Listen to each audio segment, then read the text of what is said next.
नमस्कार दोस्तों, अभी मैं महाकुंभ मेले में हूँ। आज का दिन बड़ा खुशी का भी दिन है और दुखी का भी दिन है। दुख इस बात का है कि यहाँ से भगवान महाकुंभ से जा रहे हैं, लेकिन जाएंगे नहीं तो फिर आएंगे क्यों? हैं तो हम इनसे पूछते हैं। हमारे साथ महाराज जी हैं। मैं थोड़ा दोस्तों इमोशनल हो रहा, चलो पहले महाराज जी नमस्कार। नमस्कार जी। महाराज जी, आज का दिन ना बहुत अच्छा भी है और मेरे लिए खुशी का भी दिन है और दुखी का भी दिन है। आप जा रहे हैं, फिर कब दर्शन आप दोगे? जी सबसे पहले आपके दर्शकों को मेरा यथायोग्य नमस्कार। बिल्कुल ठीक कहा, सटीक कहा आपने कि ये खुशी का दिन भी है और गम का दिन भी है। यहाँ हमने करीबन 1.5 महीने से ऊपर समय गुजारा प्रयागराज की धरती के ऊपर, और इस 1.5 महीने के अंदर इतने अनुभव हुए, बहुत ज़्यादा, जो मैं बयान नहीं कर सकता अपने शब्दों में। काफ़ी अनुभव हुआ, काफ़ी कुछ सीखने को मिला, काफ़ी कुछ दर्शनों का लाभ हुआ यहाँ पर संतों का।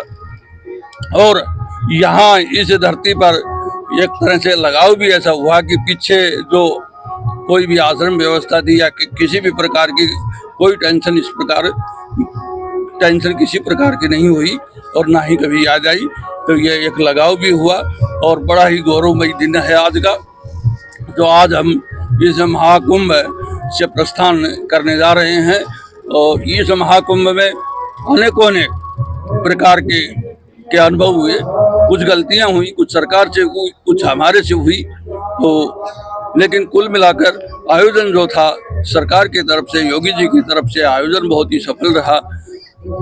इसमें प्रशासन की तरफ से भी कुछ चूकें हुई हैं।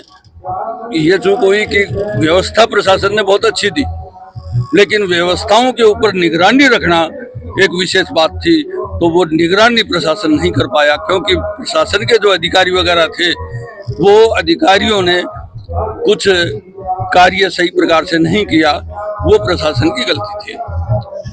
महाराज जी, जैसे आप जा रहे हैं तो मतलब कितने साल बाद अब दोबारा फिर दर्शन देंगे? जी शायद भगवान की इच्छा रही तो 3 साल बाद पुनः फिर इसी प्रयागराज की धरती पर आएंगे और इसी प्रकार से नर सेवा और नारायण सेवा करेंगे। और यहाँ पर बड़ा ही कटु जो सत्य का अनुभव हुआ और गौरवमयी अनुभव हुआ।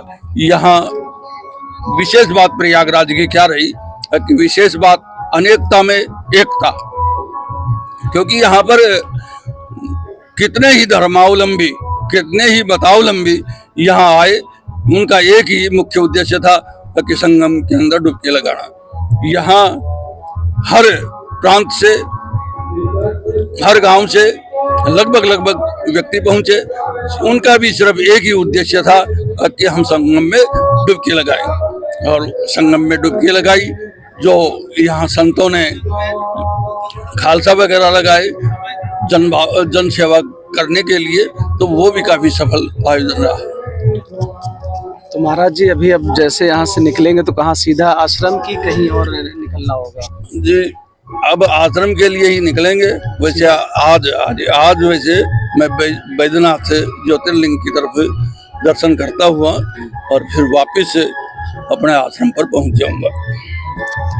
तो ये महाराज जी थे जिन्होंने बताया कि 3 साल बाद वो हमसे दोबारा मिलेंगे और दर्शन देंगे।